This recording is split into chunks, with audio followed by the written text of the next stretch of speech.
4월 12일 수요일 하나님께서 우리에게 주신 말씀 함께 묵상하도록 하겠습니다. 성경 민수기 12장 1절부터 16절까지입니다. 모세가 굿수 여자를 취하였더니 그 굿수 여자를 취하였으므로 미리암과 아론이 모세를 비방하니라. 그들이 이르되 여호와께서 모세와만 말씀하셨느냐 우리와도 말씀하지 아니하셨느냐 하매 여호와께서 이 말을 들으셨더라. 이 사람 모세는 온유함이 지면의 모든 사람보다 더하더라. 여호와께서 갑자기 모세와 아론과 미리암에게 이르시되 너희 세 사람은 회막으로 나아오라 하시니 그 세 사람이 나아가매 여호와께서 구름 기둥 가운데로부터 강림하사 장막문에 서시고 아론과 미리암을 부르시는지라. 그 두 사람이 나아가매 이르시되 내 말을 들으라. 너희 중에 선지자가 있으면 나 여호와가 환상으로 나를 그에게 알리기도 하고 꿈으로 그와 말하기도 하거니와 내 종 모세와는 그렇지 아니하니 그는 내 온 집에 충성함이라. 그와는 내가 대면하여 명백히 말하고 은밀한 말로 하지 아니하며 그는 또 여호와의 형상을 보거늘 너희가 어찌하여 내 종 모세 비방하기를 두려워하지 아니하느냐. 여호와께서 그들을 향하여 진노하시고 떠나심에 구름이 장막 위에서 떠나갔고 미리암은 나병에 걸려 눈과 같더라.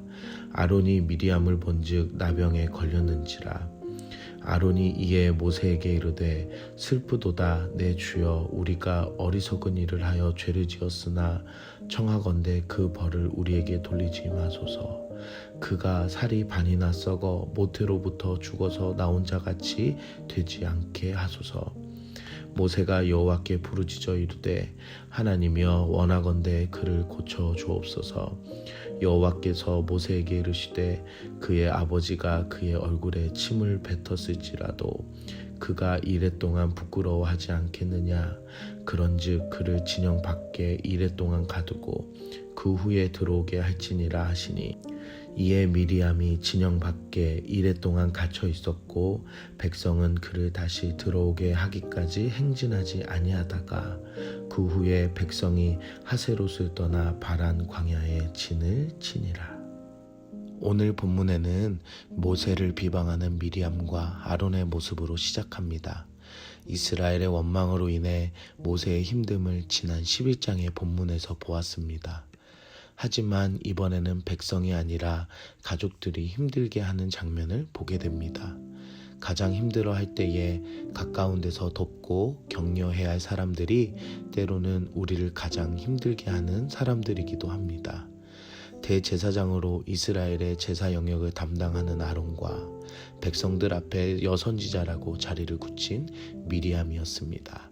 이 두 사람은 이방 여인을 취한 모세 행동에 비방합니다.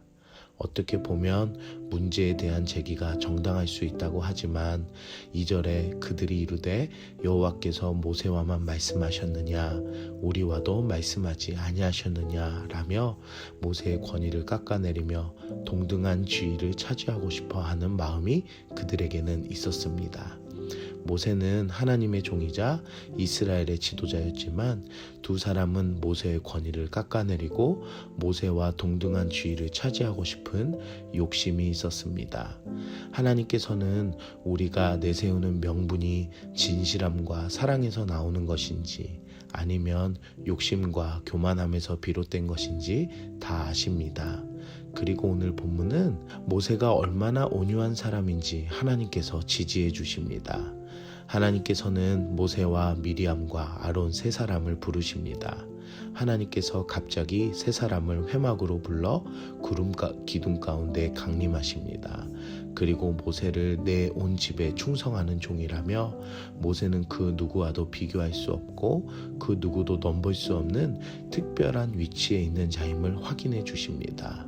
얼굴과 얼굴을 맞대고 입과 입을 맞대는 것은 하나님께서 모세에게 직접 말씀을 계시한다는 뜻입니다. 모세를 비방하는 것은 모세에 대한 도전뿐만 아니라 하나님의 마음을 불편하게 하는 행동이었습니다. 9절에 하나님께서 진노하시고 떠나십니다. 비방하는 이들에게는 하나님께서 분노하시고 떠나십니다. 그리고 미리암은 나병에 걸리게 됩니다. 나병은 고대 문화에서 자연으로 생긴 병이 아니라 하나님께서 내리신 재앙으로 여겼습니다. 미리암이 나병에 걸린 이유는 하나님의 마음을 분노하게 만들었기 때문입니다. 얼마 전까지만 해도 당당했던 아론이 나병에 걸린 미리암의 모습을 보고 자신의 잘못을 깨닫고 모세에게 사죄합니다. 11절입니다. 아론이 이에 모세에게 이르되 슬프도다. 내 주여, 우리가 어리석은 일을 하여 죄를 지었으나 청하건대 그 벌을 우리에게 돌리지 마소서. 그리고 모세는 이를 위해 중보기도를 하나님께 드립니다. 모세는 미리암과 아론의 나쁜 행동을 보았지만 온유하며 충성된 자로 그들을 긍휼하게 여겼습니다. 기도의 사람은 그 마음에 긍휼함이 있어야 합니다. 오늘 모세는 그 사람의 고통을 즐기지도 방관하지도 않고 하나님께 긍휼한 마음으로 고쳐달라고 기도합니다. 그리고 그 기도는 정결법에 의해 14일이 걸리는 나병이 7일 만에 정결해짐을 보게 됩니다. 오늘 우리는 무엇을 적용해야 할까요? 교만한 마음을 버리고 모세처럼 하나님께 인정받는 자녀가 됩시다. 미리암과 아론의 교만함은 하나님께서 싫어하시는 모습이었습니다. 그리고 그 형벌에도 모세는 긍휼히 여기는 마음으로 하나님께 기도했습니다. 우리 주변에 자신의 잘못으로 인해 고통받는 이들이 있다면 긍휼한 마음으로 그들을 위해 기도하는 여러분들이 되시기를 바랍니다. 함께 기도하겠습니다. 사랑의 하나님, 오늘 우리 삶 가운데 말씀으로 은혜 받게 하심을 감사드립니다. 지금까지 주신 은혜들을 잊으며 망각하며 교만했던 내 모습을 발견하게 하시니 감사합니다. 남을 정죄하고 판단하며 비방한 어둠의 마음들이 있다면 오늘 말씀을 통해 회개하게 하시고 나의 죄악된 마음을 용서하여 주시옵소서. 내 주변에 아파하며 고통하는 이들이 있다면 모세처럼 긍휼히 여기는 마음으로 하나님께 구할 수 있는 기도의 사람이 되게 하옵소서. 오늘도 가정 가운데, 직장 가운데 만남 안에서 하나님의 은혜를 구하는 내 모습이 되게 하여 주시옵소서. 예수님의 이름으로 기도드립니다. 아멘.